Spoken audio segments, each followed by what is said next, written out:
This episode is sponsored by Audible. Audible has the largest selection of audiobooks around. As an Audible member, you will get 1 credit every month that's good for any title in the premium selection. That includes the latest bestsellers and more. And you keep the titles in your Audible library forever. Members also get access to the Plus catalog, filled with audiobook, original entertainment, meditation and fitness programs, sleep tracks, and podcasts. This is all included in your membership. Everything you love to listen to in one spot. I recommend the audiobook Green Lights by Matthew McConaughey. New members can try Audible for 30 days on us. Go to audible.com/CinemaSins or text code CinemaSins to 500-500. The link is in the description. And speaking of sins, let's make like Tom Cruise and race into this video.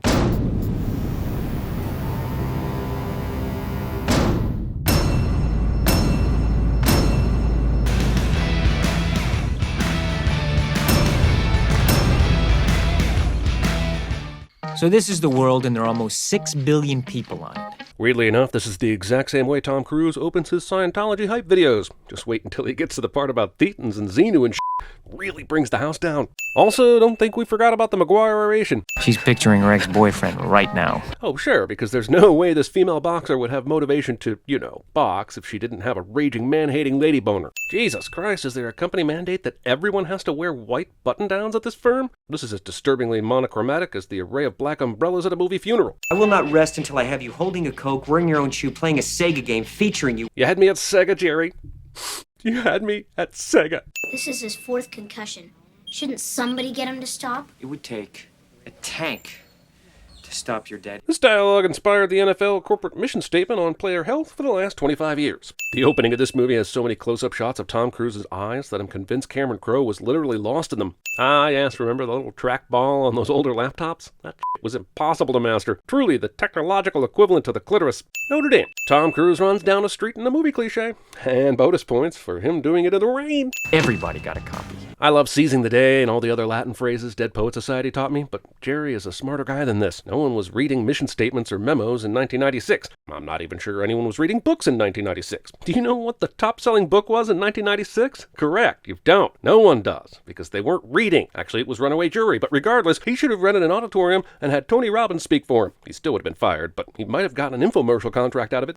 They don't want peace and they're not capable of love. Watching Hawaii Five-0 reruns. Sure, everyone in the company is in the lobby right now, and they're all reading the manifesto at the same time. Even if everyone got a copy in their box, who the reads a corporate memo as soon as they get it? Especially in the morning, where 90% of these assholes would be hitting up the vestiges of the continental breakfast. The scene presupposes that everyone has read the entirety of this mission statement, which is, as Jerry notes earlier, at least 25 pages long. Well, it bothered me somewhat. And I got quiet, and she got quiet. The movie wants us to believe that Dorothy can hear Jerry's proposal story this clearly, this many aisles down, and I'm not saying she couldn't. But I am saying if she could, then Jerry is being way too loud, and there would be at least 7 people telling him to quiet down before half the story even got back to Dorothy. Ray! Come on, buddy! She abandoned her child! She's abandoned her child! She's abandoned her boy! The majority of this movie could be a kid's sin, so let's just tack on 5 here and be done with it. Jeebus, weren't they only gone for a couple of days to this conference? Why does Dorothy look like she packed for a month-long European vacation? Also, why did Dorothy take her son on this trip anyway? What was he doing while she was in daily conferences and just hanging out alone in a strange city like a regular 5-year-old? Her sister is obviously there to watch him while she's gone. Maybe did a bad thing. Also, letting your dog watch you have sex. Open your eyes. Apparently this line is mandatory to appear in any Cameron Crowe-Tom Cruise collaboration. He cannot be alone. He can't be alone. I've watched this sequence a million times, and I cannot understand why someone would edit this video like this. It's this motherfucker's bachelor party, and they're really twisting the knife into his relationship history? Can't you just show some porn and get drunk like a normal party? Book burning. Came here to fire you, Jerry. Breaking up with someone in a busy restaurant. What is this, Pomodoro? Why exactly was Jerry can? He wrote a manifesto about caring for clients and thinking smaller, sure, but why was this the only option? Is there no HR at this firm? No one to give him a stern talking to? It's not like he's a random employee or anything. He was the face of this business for several years. Jerry panic calls all his clients, and not one of them besides Rod Tidwell will even consider staying with him. I know Bob's on the phone right now too, but it's not like he's given them a heads up beforehand. At least some of them would be wanting to get this all sorted out before rejecting their beloved agent out of hand. He said, I don't know what it's like to be a black person. I'm Mr. Black People. This entire montage has been Jerry reaching out to his clients and pleading with them. But all of a sudden, when he gets on the line with Rod, his lights up. Show me the money! Yes, this scene is great and all. I should probably take Sins off, but I've always wanted to do this, so... Show me the Sins! Oh, we can do better than that. Show me the Sins!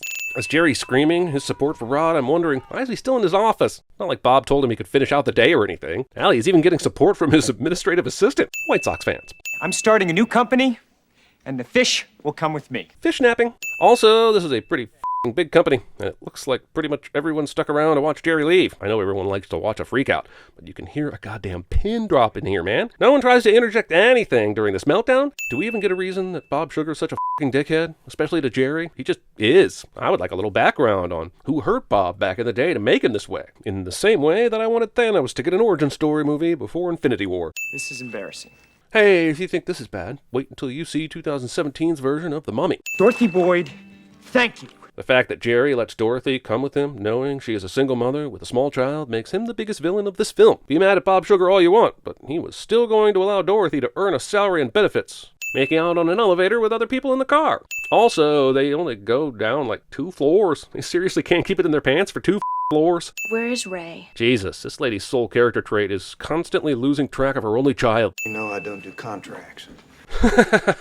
His son is projected as number 1 overall in the NFL draft, and this doesn't do contracts? Hello? Not answering your business line with the name of your business. Hell, have they even named the business yet, or filed any of the licensure requirements? Even Michael Scott had the name set before he left Dunder Mifflin. Did you know the career record for most hits is 4,256 by Pete Rose, who is not in the Hall of Fame? Pete Rose Hall of Fame arguments. Forceful deep tonguing in front of the airport and your kid. 110 receptions, 1,550 yards last year. Wait, what? Rod had 110 receptions and 1,550 yards in 1995? That would have put him in the top 10 of all time at that point for both stats. How is Rod not even on people's radar right now until Jerry decides to help? Reebok. I hear this was also the company motto at British Knights in the early 90s. You fellas aren't talking with Bob Sugar, are you? Apparently, Denver wanted to deal with him. Movie is seriously trying to make me feel sympathy for a cutthroat sports agent, and I promised my grandpappy back in 1984 that I would never feel sympathy for a cutthroat sports agent. So a sin this movie gets. You were in the lobby with the black fella. This guy. What was our deal when we first got together? Brutal truth, remember? Wow, that's a hell of a way to start a relationship. Hey, honey, now that we're going together, I promise to always tell you when you're bloated, when you smell funny, and when you have a giant pimple on your ass. Roll with the punches. Tomorrow's another day. It's weird how much motivational phrases sound like discarded James Bond titles. Everybody cries on this show. Very few things date your 90s movie more than showing Roy Firestone and his show up close. The show had actually been off the air for 2 years when this movie came out. We together on this. You know what I'm saying?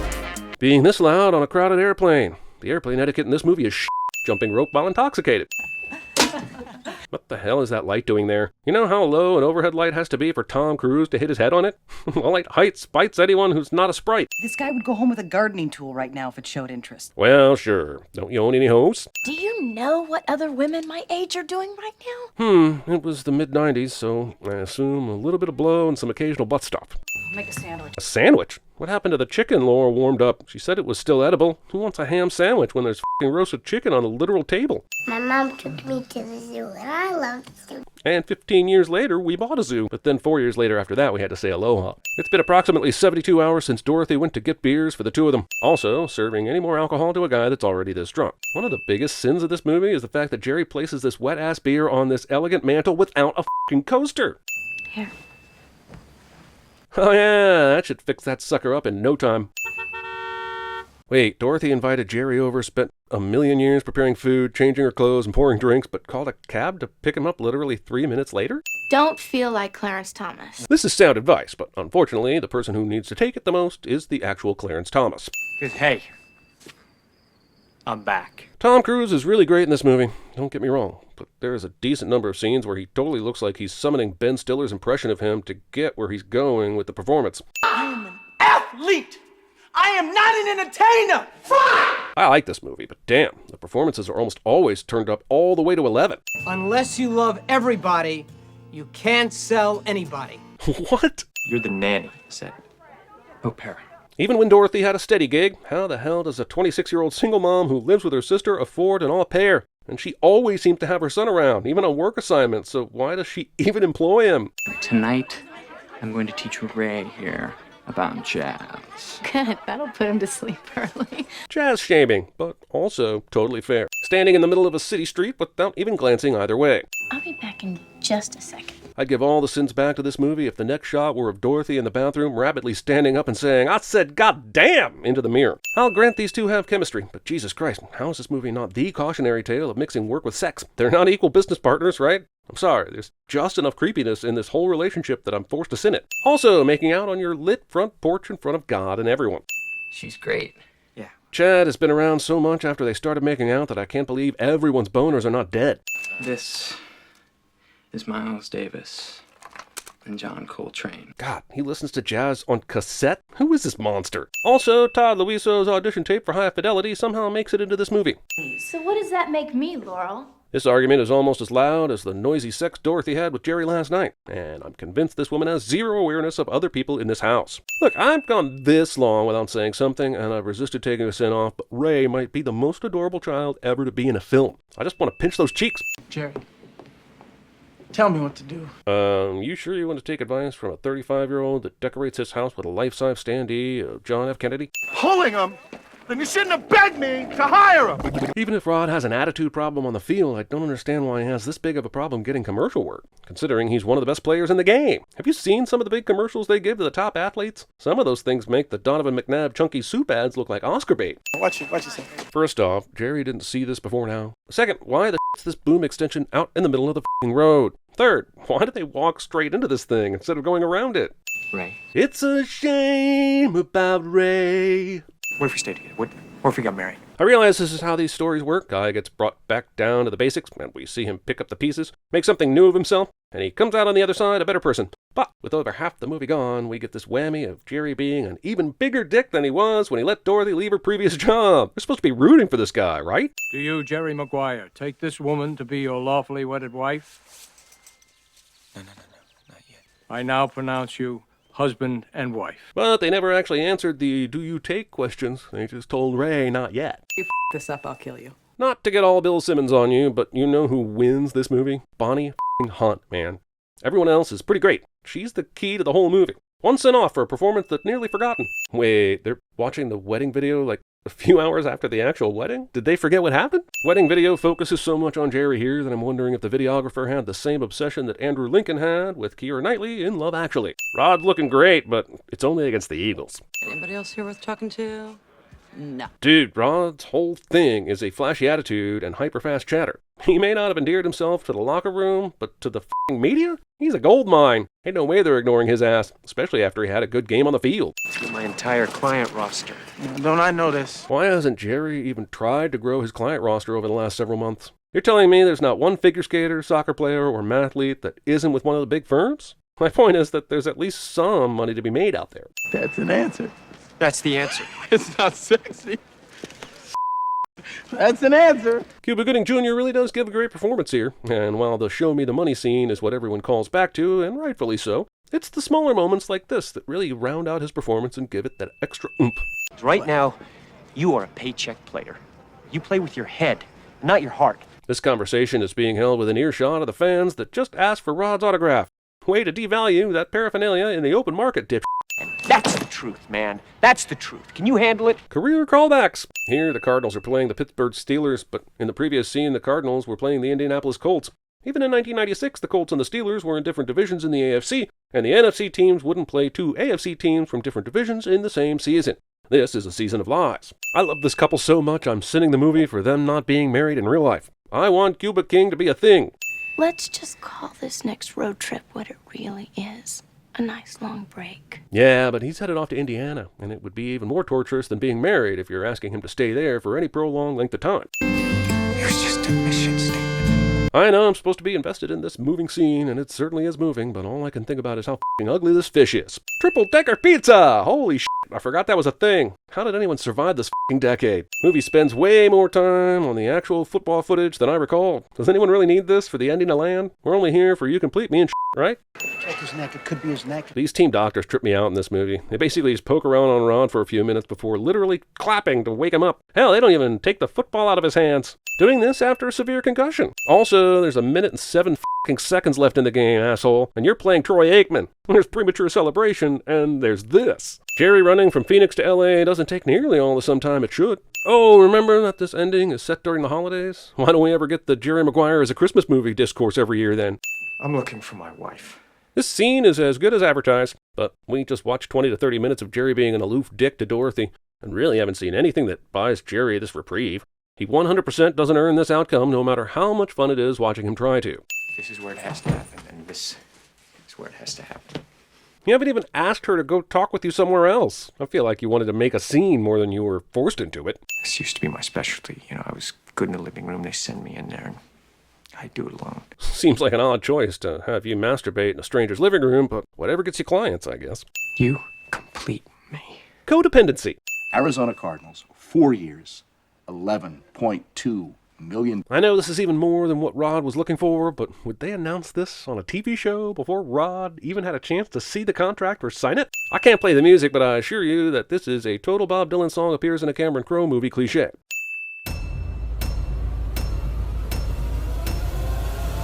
Get the out of here! What warm it up? Get out of here! Thanks again to Audible for sponsoring this episode. With an Audible membership, you can download audiobooks and listen anytime, anywhere on the app. Members get 1 credit per month to pick from premium titles, and the credits don't expire for a whole year. You can even listen to any of the books in the Ables series, my sci-fi novels. And if audiobooks aren't your thing, you also have access to podcasts, original entertainment content, meditation programs, and more. New members can try Audible for 30 days on us. Go to audible.com/CinemaSins or text code CinemaSins to 500-500. The link is in the description. Now, I'm the guy you don't usually see.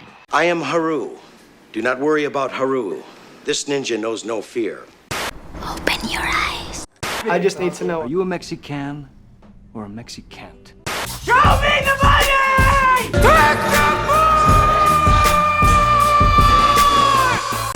Well, let me just say, Kittredge, you've never seen me very upset. These fish have manners. In fact, they're coming with. And I don't need any of this! I don't need anything except this!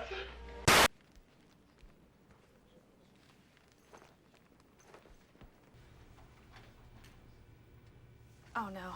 What? I'm going with him. Hi, it's me. I'm coming over now. Hey, what if I'm already there when you're playing this message? Ooh, watch yourself, it's the claw! I'm gonna go to the bathroom and powder my nose. You sit here and think something to say. This band called the Stiff Little Fingers. I think you would really love this band. Shut up! Shut up! Shut up! Shut up!